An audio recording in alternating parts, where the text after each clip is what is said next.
Welcome to The Explainer. I am absolutely thrilled to share today's subject with you because we are talking about a group that holds a truly legendary status in music history. We're breaking down the story of Bratmobile.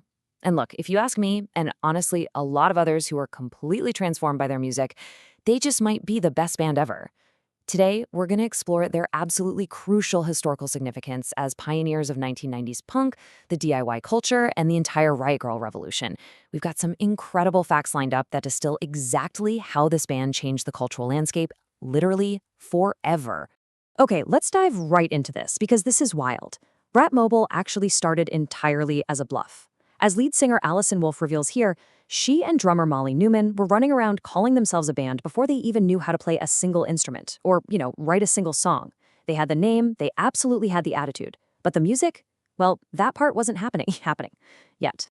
Section 1. Origins of a Fake Band. Let's move along and see how this all builds, because before they were punk icons, Allison and Molly were college students with a really serious pedigree in activism. Allison was raised in Olympia, Washington by a lesbian feminist activist mother who actually started the very first women's health clinic in the area despite massive pushback. Molly grew up in Washington, D.C., where her dad worked in politics for the Democratic National Committee. So when these two highly politically minded young women met at the University of Oregon in the fall of 1989, things moved astonishingly fast. By 1990, they were publishing an influential feminist fanzine called Girl Germs.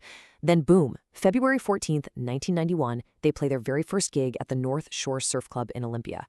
By that spring, they travel to D.C. and connect with guitarist Aaron Smith, who officially completes the iconic trio.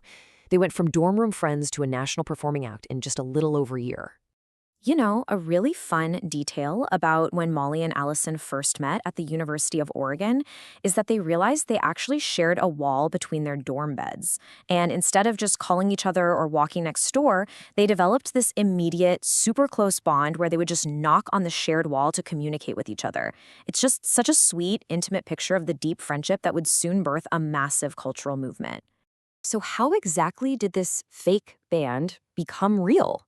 Well, they were essentially forced into it. They truly had to fake it till they made it. A prominent figure in the Olympia music scene, K Records owner Calvin Johnson, totally called their bluff. He asked them to open for Bikini Kill at a Valentine's Day show in 1991.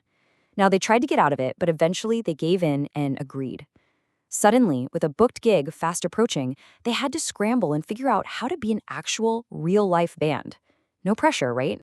And their complete panic to get ready for this show, they borrowed some rehearsal space from another musician. And this guy offered them a very standard piece of advice. He said to go listen to the Ramones to figure out how to write a punk song. Well, Allison's reaction was pure rebellion. She realized that if literally all the boy punk bands were just listening to the Ramones, doing the exact opposite was the only way to guarantee a unique sound. So she just flat out refused to listen to them. They were absolutely determined to build something entirely their own. Section 2. Building the Riot Grrrl movement.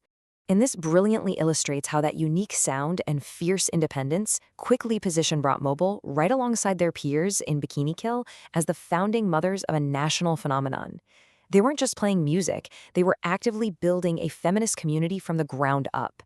And let me tell you, this movement was incredibly necessary. At the time, the grunge and standard hardcore punk scenes were so heavily male-dominated and honestly frequently violent. Molly even noted that women would go to the front of these shows and leave covered in bruises and scratches.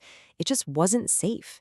Riot Grrrl shows, on the other hand, actively flipped that entire script. They demanded girls to the front and prioritized creating spaces where women could actually enjoy the music and build a feminist community completely without fear of violence or harassment.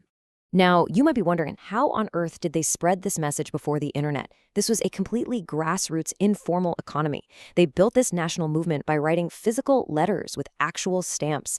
Like, they created and photocopied fanzines, literally cutting and pasting their ideas together and traded them through the mail. They traded cassette tapes. They held local chapter meetings. It was an incredibly tactile, hands-on network that required deep, really intentional effort to maintain. Section 3. Recording Pottymouth on a budget. Now, what's really interesting about this next part is the sheer DIY economics of it all.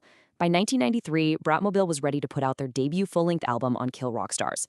But keeping entirely with their roots, this was definitely not going to be a slick, highly produced studio affair.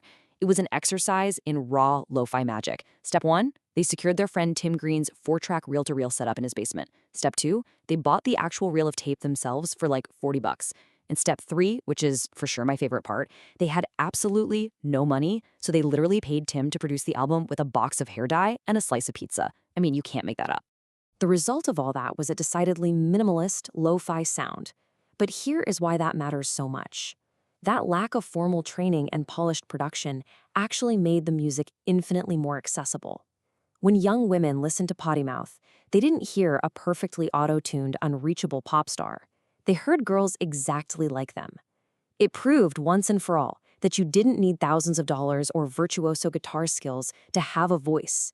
It inspired an entire generation of women to realize, hey, wait a minute, I could start a band too. But of course, all this rising success brought some pretty heavy complications. So how did this sudden media spotlight fracture the Riot Grrrl movement? Well, the mainstream media started writing all about Riot Grrrl, but they often completely misrepresented them as just these angry teenage girls. Because of this, some chapters wanted a total media blackout to protect the community. But since Riot Grrrl intentionally had no official leaders, no one could make a final call. This created some really crippling tension within the broader community.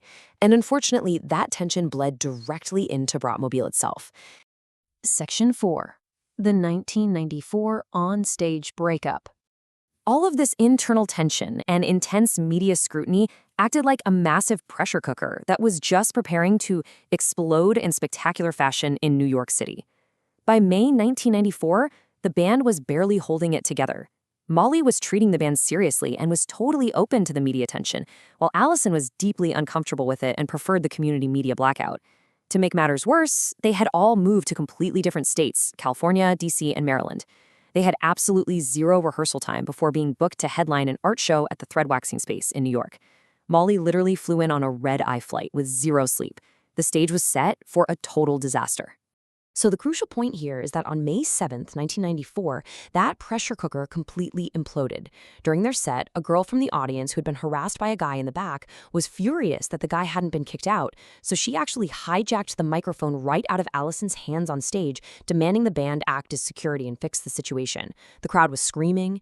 Allison, who was just exhausted and overwhelmed by an audience she felt she couldn't please, started to cry. Molly, completely fed up with the whole shebang, threw down her drumsticks and quit right there mid-show. And then Erin took the mic and swore she would never, ever work with Allison again. It was a chaotic, honestly traumatic end, but it did feature one of the most surreal and unforgettable moments in rock history. As the band was dramatically dissolving in front of everyone, rock legend Joan Jett, who had become pretty involved in the Riot Grrrl scene, was literally hiding behind Erin's amp on stage, giving her a comforting back rub. Erin actually noted later that, hey, if your band is going to break up on stage, you might as well go out with Joan Jett giving you a back rub. Section 5. Reunions and lasting legacy. Thankfully, the story of the best band ever did not end with thrown drumsticks in New York. They managed to outgrow their dramatic ending and find their way back to each other.